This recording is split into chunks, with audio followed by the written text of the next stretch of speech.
I am warm and snuggly in my mythical blanket hoodie. I just wanted to say that I have officially reached over 90 subscribers. So thank you guys so much for that. I would love it if we hit 100 by the end of the year. So like this video, share it, tell people who like book talks and critiques of different things, including Good Mythical Morning stuff. Just help me get to 100 subscribers by the end of the year, okay? Thanks, guys. Bye.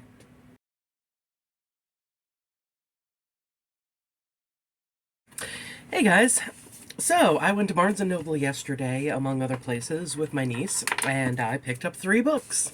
One of them is the 3rd book in Bridget Kemmerer's A Curse So Dark and Lonely trilogy. I think, what's it called? I don't know, it's another one of those, a blank of blank and blank titles. Anyway, I'm hopefully gonna read those before I meet her on February 3rd for the Destroy the Day spoiler talk, but we'll see. Anyway, this is one of the ones I got, the Headmaster's List. It looks intriguing. It's basically a young adult. I don't know about murder mystery, but basically there was a car accident and one student is killed, and one of the other ones, who I believe is our main character, doesn't remember any details of the accident. So when they start accusing her ex-boyfriend of being the driver, being the one responsible for the crash and everything, she can't defend him. And it's not because of their messy background, it's because she has no memories of what happened. So, I'm looking forward to reading it. It seems intriguing. Another one that I got off of Amazon recently that I just started last night is Check and Mate. And, I mean, you can tell by the cover, it's like a young adult meet cute kind of thing. But it's about this girl. She is freshly 18, and she used to be a chess prodigy, basically. But something has happened, and she has turned away from the game for the past 4 years until her best friend convinces her to join up with a chess tournament for charity. And she goes there because, her best friend needs a 4th player for the team. And she goes there. She is matched with the current world champion, and she beats him. And so this puts everything in motion for the novel. I only read up to just after she's beaten him. So, there'll be more of a review later when I get through more of it. The other book I got at Barnes & Noble is How She Died, How I Lived. And this one, let me just read the first paragraph of this blurb.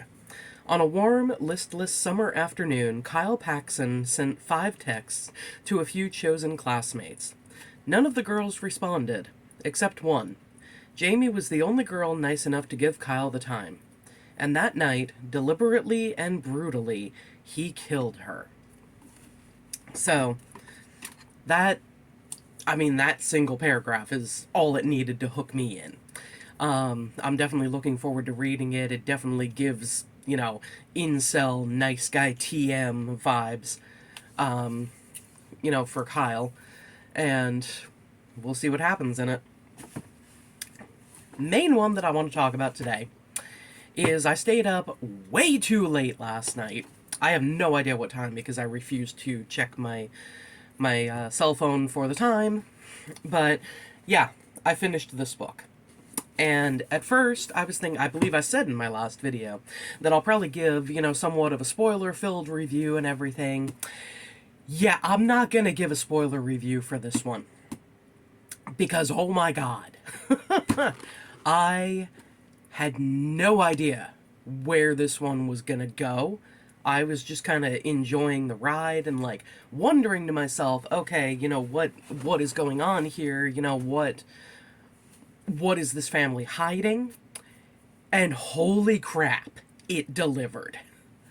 So the basic premise is this guy named Tom has grown up with his mom after his parents got divorced, and, when he was really young. And unfortunately, his mom got into a string of abusive relationships one, including one where the, luckily now ex-boyfriend held a gun to the mother's head. Luckily, she escaped those different situations. She got Tom out of them and everything. And she met a guy named Jay, who has his own daughter named Nia. And the two of them got married. They have moved in together, blended family kind of thing. And Jay is actually a kind person. He is a good guy. Well, they move into this house, and Tom doesn't really talk about the different anxieties and fears and, odd things that he's noticed in this house, because his mom has finally gotten her happily ever after, and he doesn't want to take that away from her. But Tom has noticed that there are these bolts on two of the doors upstairs, the bedrooms, that he and Nia have. And, he's like, they're on the outside of the doors. That means that they are locking someone in. So, in his room, he also finds that when they tear down the wallpaper to redecorate his room, he finds a whole bunch of "help me" written on the walls. And in his closet, he finds a whole bunch of tally marks. The kind of, I don't know how to describe it.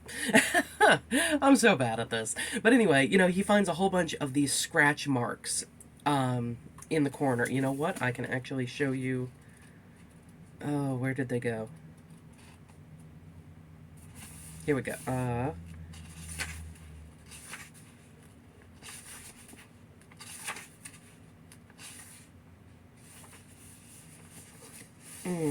I'm gonna have to try to cover this because I don't want to give any spoilers. But yeah, these kind of marks. He finds a whole bunch of them on the wall in his closet. And he also finds these stick figures of a small person and a larger person scratched into the wood there. And so he finds out that the new girl at his school, Amy, used to live in his house. I can't remember exactly how. I don't know. I think it was said at the beginning of the book. But, he asks her about these locks and stuff like that. And she just makes up something. And it's obvious, it's obvious she's lying. And he finds out through talking to a couple other people, hey, these are lies. He doesn't confront her about that, though. And he decides, okay, he's not going to bother his mom with this information. He wants her to have her happily ever after, so he's just going to investigate it himself. And he goes to his best friend, and he says, you know what, I've invited Amy and her family over for dinner, and I need you to do something for me. Help me find evidence. Because he was over at Amy's house previously and snooped a little bit in her younger brother's room and found a sketchbook where he has drawn these different amazing drawings. Comic style, realism style, portrait things, stuff like that. And in the back of the notebook is that same stick figure, the small one and the larger one. And so he's like, okay, so Amy lied to me about that being, about Tom's current room being Amy's room. It was actually Amy's younger brother's room. So, like I said, he convinces his best friend to go to Amy's house and see if he can see anything, through the windows or anything like that, while Amy's family is at Tom's house. And Zach finds something. And, it's nothing that is... It's nothing incriminating, but it's a bunch of notes that Amy has written that simply say, I'm sorry. And so we get to... all of this happens in parts 1 and 2 of this book. Part 3 is Amy's perspective. And that's where we find out what happened to this family. And that's where I'm going to stop because like I said, I'm not doing spoilers. You have to read this book because holy crap, the gut punch that it is that has happened. Just, oh my god, I did not see that coming. And I did not anticipate the repercussions of what happened and how far they would flow out.